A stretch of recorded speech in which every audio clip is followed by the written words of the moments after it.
Praise the Lord. நீதிமொழிகள் 25ஆம் அதிகாரம். யூதாவின் ராஜாவாகிய எசேக்கியாவின் மனுஷர் பேர்த்தெழுதின சாலமோனுடைய நீதிமொழிகள். காரியத்தை மறைப்பது தேவனுக்கு மேன்மை, காரியத்தை ஆராய்வதோ ராஜாக்களுக்கு மேன்மை. வானத்தின் உயரமும் பூமியின் ஆழமும் ராஜாக்களின் இருதயங்களும் ஆராய்ந்து முடியாது. வெள்ளியினின்று களிம்பை நீக்கிவிடு, அப்பொழுது தட்டானால் நல்ல உடைமை பிறக்கும். ராஜாவின் முன்னின்று துஷ்டரை நீக்கிவிடு, அப்பொழுது அவனுடைய சிங்காசனம் நீதியினால் நிலை நிற்கும். ராஜாவின் சமூகத்தில் மேன்மை பாராட்டாதே, பெரியவர்களுடைய ஸ்தானத்தில் நில்லாதே. உன் கண்கள் கண்ட பிரபுவின் சமூகத்தில் நீ தாழ்த்தப்படுவது நல்லதல்ல. அவன் உன்னை பார்த்து மேலே வா என்று சொல்வதே உனக்கு மேன்மை. வழக்காட பதற்றமாய் போகாதே, முடிவிலே உன் அயலான் உன்னை வெட்கப்படுத்தும் போது நீ என்ன செய்யலாம் என்று திகைப்பாயே.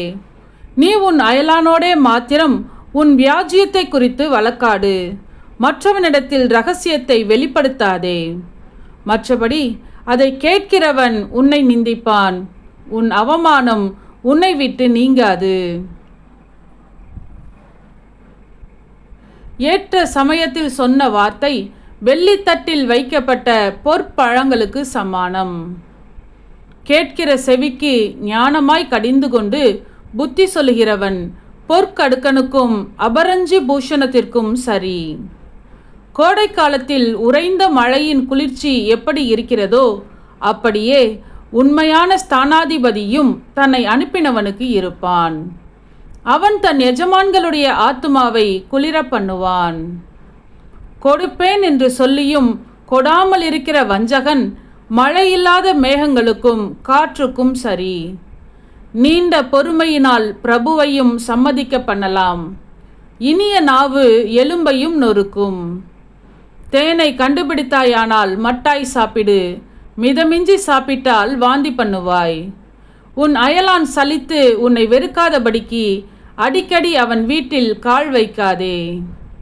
பிறனுக்கு விரோதமாய் பொய் சாட்சி சொல்லுகிற மனுஷன் தண்டாயுதத்துக்கும் கட்கத்துக்கும் கூர்மையான அம்புக்கும் ஒப்பானவன்.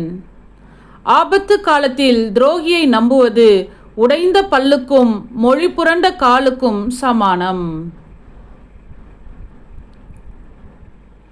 மன துக்கம் உள்ளவனுக்கு பாட்டுகளை பாடுகிறவன் குளிர்காலத்தில் வஸ்திரத்தை களைகிறவனைப் போலவும் வெடியுப்பின் மேல் வார்த்த காடியைப் போலவும் இருப்பான்.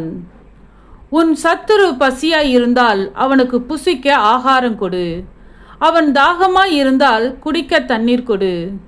அதனால் நீ அவன் தலையின் மேல் எரிகிற தழல்களை குவிப்பாய். கர்த்தர் உனக்கு பலனளிப்பார். வடக்காற்று மழையையும் புறங்கூறுகிற நாவு கோப முகத்தையும் பிறப்பிக்கும். சண்டைக்காரியோடே ஒரு பெரிய வீட்டில் குடியிருப்பதை பார்க்கிலும் வீட்டின் மேல் ஒரு மூலையில் தங்குவதே நலம். தூர தேசத்திலிருந்து வரும் நற்செய்தி விடாய்த்த ஆத்துமாவுக்கு கிடைக்கும் குளிர்ந்த தண்ணீருக்கு சமானம். துன்மார்க்கருக்கு முன்பாக நீதிமான் தள்ளாடுவது கலங்கின கிணற்றுக்கும் கெட்டுப்போன சுனைக்கும் ஒப்பாகும். தேனை மிகுதியாய் உண்பது நல்லதல்ல, தற்புகழை நாடுவதும் புகழல்ல. தன் ஆவியை அடக்காத மனுஷன் மதிலிடைந்த பாழான பட்டணம் போல் இருக்கிறான். ஆமென். சத்தியத்தையும் அறிவீர்கள், சத்தியம் உங்களை விடுதலையாக்கும். இந்த வசனத்தின்படி அநேகர் சத்தியத்தை அறிந்து விடுதலையாக்கப்பட இந்த சேனலை சப்ஸ்கிரைப் செய்து அநேகருக்கு ஷேர் பண்ணுங்கள். கர்த்தருடைய கண்கள் நீதிமான்கள் மேல் நோக்கமாய் இருக்கிறது.